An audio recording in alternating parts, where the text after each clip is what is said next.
तो अभी मैं जो इस गोकुल पब्लिक स्कूल के डायरेक्टर हैं प्रवेश सर, उनके केबिन के बाहर हूँ। यहाँ पे आप देख सकते हैं 2 केबिन है। ये प्रिंसिपल मैम का केबिन था, ये डायरेक्टर सर का केबिन है। तो मैं उनके केबिन के बाहर हूँ। मेरी बात उनसे हो गई है, मैंने परमिशन ले लिया है। तो मैं भी चलिए अंदर जाता हूँ और इनके विज़न को, इस स्कूल को स्टार्ट करने का जो विज़न था उससे रिलेटेड बातचीत करेंगे और जानेंगे कि सर का विज़न क्या है। तो आइए आपसे मिलाते हैं, इनसे आपको मिलाते हैं। नमस्कार सर। नमस्कार नमस्कार, वेलकम। कैसे हैं? बढ़िया बढ़िया, बहुत बढ़िया, बैठिए। सबसे पहले तो आपको आज चूँकि सरस्वती पूजा है, तो सरस्वती पूजा की आवाज़ झारखंड की ओर से ढेर सारी शुभकामनाएं। चलिए, आपको भी शुभकामनाएं हैं। आज माता सरस्वती का दिन है और आपके माध्यम से जो चैनल में व्यूअर्स हैं उनका भी मैं धन्यवाद करता हूं कि आज बहुत शुभ मौके पे आप आए हैं। तो सर अभी मैं आपके स्कूल के टीचर लोग से भी बात कर रहा था, ठीक है, प्रिंसिपल मैम से भी मैंने बात किया। सभी कूल है और बहुत ही अच्छा रिलेशन बता रहे हैं कि एक दूसरे के साथ जो कनेक्शन है वो बहुत ही स्ट्रॉन्ग है। यहाँ पे टीचर और इस प्रिंसिपल के साथ या डायरेक्टर के साथ उनका कहना है कि स्टाफ वाला नहीं है, फिर बहुत ही फ्रेंडली जोन में सब रहते हैं। तो सर जब आप ये स्कूल को स्टार्ट कर रहे थे, चूँकि मैं आपके स्कूल को फॉलो करता हूँ और मैंने स्टार्ट से आपके स्कूल को देखा है, तो अर्श से फर्श तक जो पहुंचने का सफ़र रहा, तो उस बीच आप जब हर एक लोगों का एक विज़न होता है, तो ये स्कूल को खोलने का आपका क्या विज़न था? देखिए, ये जो अर्श से फर्श में पहुंचने वाली जो बात है, तो ये सारा क्रेडिट जो जाता है ये ईश्वर को जाता है कि ईश्वर ने हमें ये एक जिम्मेवारी दिया है जिसे हम लोग चाह रहे हैं इसे निभाएं, और जो भी हो सके सब उनका दिया हुआ है। अपने माता पिता और ऊपर वाले का धन्यवाद देते हैं कि जो हमें इस लायक परवरिश दिए हैं जहाँ पे हम लोग ये हैं। और रही बात विज़न की, तो विज़न हमेशा से ही गोकुल पब्लिक स्कूल का रहा है कि टॉप में आना। टॉप में आना इन द सेंस ये नहीं कि सिर्फ एकेडमिक टॉप में आना, नहीं, उनका जो इंटरनल क्वालिटी है। कोई बच्चे सिंगर बन सकते हैं, कोई बच्चे डांसर बन सकते हैं, कोई बच्चे साइंटिस्ट बन सकते हैं, इंजीनियर बन सकते हैं, डॉक्टर बन सकते हैं। इट मीन्स कि उनको उनके अकॉर्डिंग जो है नर्सर करके और उन्हें टॉप पे पहुंचाना। कहीं से भी ऐसा नहीं है कि पेरेंट्स और स्कूल का प्रेशर हो कि आपको यही चूज करना है, यही पढ़ना है, ये सिलेबस है, ऐसा नहीं है। अभी आप देख रहे होंगे कि मोदी जी के नेतृत्व में जो है वो स्किल या न्यू एजुकेशन पॉलिसी पे बहुत ज़ोर शोर से काम हो रहा है। और यकीन मानिए ये विज़न हमारा शुरू से रहा है, जिसके कारण हम लोग इस क्षेत्र में प्लेवे मेथड लेके आए हैं और प्लेवे मेथड के माध्यम से बच्चों को सिखा रहे हैं, जिसका कि रीज़न आज इतने कम समय में जो आप प्रोग्रेस देख रहे हैं, तो ये एक रीज़न है कि जो अपग्रेड मेथड है उससे हम लोग अडॉप्ट करते हैं, उसके अकॉर्डिंग काम करते हैं।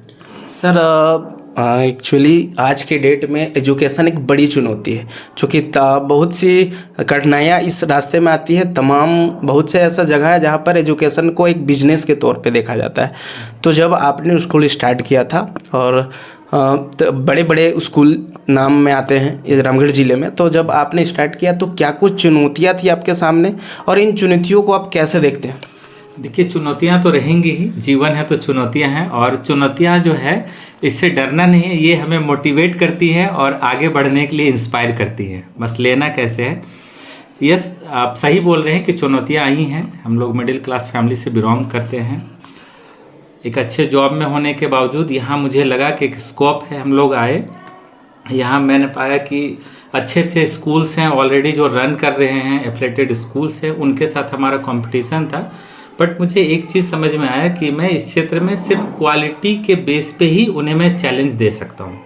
तो हमारा शुरू से प्रयास रहा है बच्चों को अच्छी शिक्षा की मजबूत नींव देना। अगर उनका नींव मजबूत होगा तो बट ऑब्वियस है कि रिजल्ट आएगा और बच्चे टॉप पे जाएंगे। सर आज के डेट में एजुकेशन लगभग जगहों पे एक बिजनेस बन चुका है, लेकिन हमारे ही क्षेत्र में, हमारे ज़िले में बहुत से ऐसे स्टूडेंट होते हैं जो पढ़ने में तो बहुत तेज़ है, लेकिन उनकी फाइनेंशियल कंडीशन अच्छी नहीं है ना। तो ऐसे जो बच्चे हैं, तो क्या आपके स्कूल के द्वारा ऐसा बच्चों के लिए कुछ स्पेशल डिस्काउंट या कुछ ऐसा दिया जाता है कि वो ऐसे बच्चे भी यहाँ के पढ़ सकते हैं? यस, ये बहुत अच्छा सवाल है आपका। हम लोग जो है वो जितने भी बच्चे हैं जो ओवरऑल परफॉर्मेंस जिनका अच्छा होता है उन्हें स्कॉलरशिप दिया जाता है। आप हमारे पीछे देख रहे होंगे, उनको प्राइज़ मेडल्स दिया जाता है। और ये सिर्फ एकेडमिक वाइज नहीं दिया जाता है, ये ओवरऑल परफॉर्मेंस के अकॉर्डिंग दिया जाता है। इसमें से जो जो बच्चे टॉप करते हैं उन्हें कंप्लीट स्कॉलरशिप में बच्चों को लिया जाता है। इसके अलावा अगर हमारे क्षेत्र में ऐसे भी बच्चे हैं जो नीडी हैं, जिनके पेरेंट्स कैपेबल नहीं हैं, और अगर वो बच्चा के अंदर में स्किल है तो हम उन्हें अडॉप्ट करते हैं और उन्हें फ्री शिक्षा देते हैं। हाँ सर, आपके स्कूल में ये लगातार देखा जाता है कि अभी कुछ दिन पहले आप लोगों ने साइंस मेला लगाया था, जो शायद बहुत ही कम स्कूलों में देखने को मिलता है। बात करेंगे अगर अवेयरनेस वाली एक्टिविटीज़, जो लाइक हम कह सकते हैं कि ऑक्सीजन का क्या हमारे लाइफ में है, या फिर जो प्रदूषण है, हेल्दी फूड, इस तरह के तमाम एक्टिविटी आपके स्कूल में किए जाते हैं, बच्चों को भी अवेयर किया जाता है ना। हिस्ट्रिकल से रिलेटेड, हिस्ट्री हमारा क्या था नहीं था, कल्चरल से रिलेटेड हमारी संस्कृति क्या रही है, हमारे देश की संस्कृति, तो वो तमाम चीज़ें इस स्कूल में सिखाई जाती हैं। तो इसके पीछे क्या विज़न है आपका? इसके पीछे का साफ विज़न है कि बच्चे एकेडमिक वाइज तो अच्छे हों, बट अपनी कल्चर, अपनी सभ्यता, अपने संस्कार को ना भूलें। ठीक है, एक क्वालिफाइड आदमी का वो जो होता है उसका मेन होता है उसका बिहेवियर। अगर उसका बिहेवियर है दैट मीन्स कि वो एजुकेटेड है। बहुत सारे आपको एजुकेटेड पर्सन मिलेंगे जिनके बिहेवियर को देख के आप ऐसे ही लगे बोल देंगे या कमेंट कर देते हैं लोग कि इसका एजुकेटेड होना और ना होना एक ही बात है। तो हम लोग कोशिश कर रहे हैं इस चीज़ में कि ओवरऑल उन्हें तैयार किया जाए, चाहे उनका मानसिक हो, चाहे उनका क्वालिटी हो, या उनका हेल्थ हो, या फिर उनका जो नॉलेज जिसको अपग्रेड करना है। अभी जैसे आप देख रहे हैं AI का ज़माना है, अब हमारा रोल और बढ़ गया है क्योंकि बच्चे सारी चीज़ों को जो है ऑलरेडी घर में सर्च करके आते हैं और फिर यहाँ पे हमसे करते हैं। तो जितना भी हो सके हम लोग बच्चों को अपग्रेड वर्जन में रखना चाह रहे हैं, सो दैट आने वाले दिन में ये हमारी जन्मभूमि है, और मैं किस्मत वाला कह सकता हूँ कि किस्मत वाला हूँ कि हमारी कर्म भूमि है। तो यहाँ एक ऐसा पहचान बनाना है कि हमारे क्षेत्र के बच्चे हर डिपार्टमेंट में टॉप में रहें, चाहे यहाँ पे BDO हो, चाहे CO हो, यहाँ या MLA हो। मेरा एक सपना है कि हमारे ही विद्यालय का बच्चा जो है यहाँ के जितने भी टॉप पोस्ट हैं उसमें रहे। सर, एक आखिरी सवाल के साथ अंत करेंगे इस इंटरव्यू का कि हमने देखा तमाम स्कूलों में कि व्यवस्था के नाम पे बच्चों को ठगा जाता है। हमने देखा है, और जो तमाम स्कूल है वहाँ पे तरह तरह की फ़ी ली जाती है, लेकिन उसके अकॉर्डिंग बच्चे को उस तरह की फैसिलिटी नहीं दी जाती है। बच्चे यहाँ आते हैं तो पेरेंट्स का एक डर भी होता है ना, कि चूँकि बच्चे को छोड़ रहे हैं, और अभी आपने हॉस्टल भी शुरू किया है, तो क्या कुछ आप मेरे व्यूवर्स को कहें या बच्चे के पेरेंट्स को कहना चाहेंगे कि बच्चे फ्री माइंड हो जाएं, कि उस स्कूल में सिक्योरिटी को लेकर बच्चे फ्री, जो पेरेंट्स हैं वो फ्री माइंड है? सबसे पहले तो हॉस्टल अभी हमारा एक्चुअली प्लान करने का पीछे का मैं थोड़ा सा रीज़न मैं आपको बताना चाहूँगा। नॉर्मली एकेडमिक आवर में क्या होता है, हमें 5 आवर्स का शेड्यूल मिलता है जिसमें आपको बच्चों को असेंबली करवाना है, बच्चे को लंच करवाना है, बच्चे को स्किल डेवलप करना है, बच्चे का सिलेबस कंप्लीट करना है। और इतने कम समय में बहुत चैलेंजेस फेस कर रहे थे, जिसको ध्यान में रखते हुए हम लोगों ने एक पेरेंट्स को एक और अदर ऑप्शन दिया है कि वो चाहे तो डे बोर्डिंग में बच्चे को इनरोल कर सकते हैं।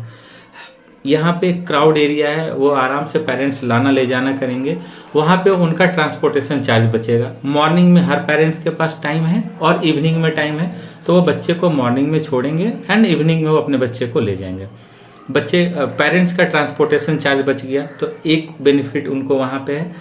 हमारा बेनिफिट ये है कि हमें जहाँ पे 5 आवर्स का टाइम मिलता था, ठीक उसी जगह पे 5 आवर्स प्लस हो जाएगा। इट मीन्स कह सकते हैं कि 10 आवर्स का टाइम मिलेगा। तो ये डे बोर्डिंग में 10 आवर्स का टाइम मिलेगा, जहाँ हम लोग स्किल पे और ज़्यादा काम कर सकते हैं। और निसंदेह अगर बच्चों का डेवलपमेंट होगा तो स्कूल का डेवलपमेंट होगा और इस क्षेत्र का ही डेवलपमेंट होगा। एंड अदर साइड जो है हॉस्टल स्टार्ट करने का रीज़न ये है कि बहुत सारे पेरेंट्स का फीडबैक आया कि सर हमारे जान पहचान वाले कोई मुरी में हैं, कोई रांची में है, कोई हजारीबाग में है, मतलब जो फैमिली मेम्बर्स हैं वो काफ़ी सेटिस्फाई हैं। उनका कहना था कि वो कैसे पढ़ेंगे। उनको ध्यान में रखते हुए ये जो अभी 26-27 का जो सेशन है हमारा, इसमें अप्रैल से हम लोगों ने वैसे दूर के बच्चों के लिए हॉस्टल फैसिलिटी स्टार्ट किया है। और जो सेफ्टी की बात कर रहे हैं, यहाँ पे CCTV कैमरा ऑन है, वार्डन की फैसिलिटी रहेगी, नाइट वॉचमैन की फैसिलिटी रहेगी। गर्ल्स के लिए गर्ल्स वार्डन रहेंगे, बॉयज़ के लिए बॉयज़ वार्डन रहेंगे। सबसे बड़ी बात है कि 24/7 मेरा भी रेसिडेंस यहाँ पे है, मैं बच्चों के साथ ही रहूँगा। तो मैं बस एक प्रॉमिस कर सकता हूँ कि एक बार जैसे मतलब खुद से भी आप वॉच करेंगे। बिल्कुल, जिस तरह से आप लोग स्कूल को रिस्पॉन्स किए हैं इतने कम समय में, जो हमारा रेशियो है बच्चों का या जो ट्रस्ट है, आज भी बहुत अच्छा एडमिशन्स वगैरह रहा, तो ये सारा पेरेंट्स का ट्रस्ट ही है।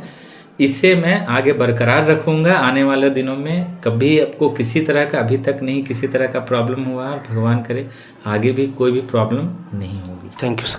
तो ये थे इस स्कूल के, गोकुल पब्लिक स्कूल के डायरेक्टर सर।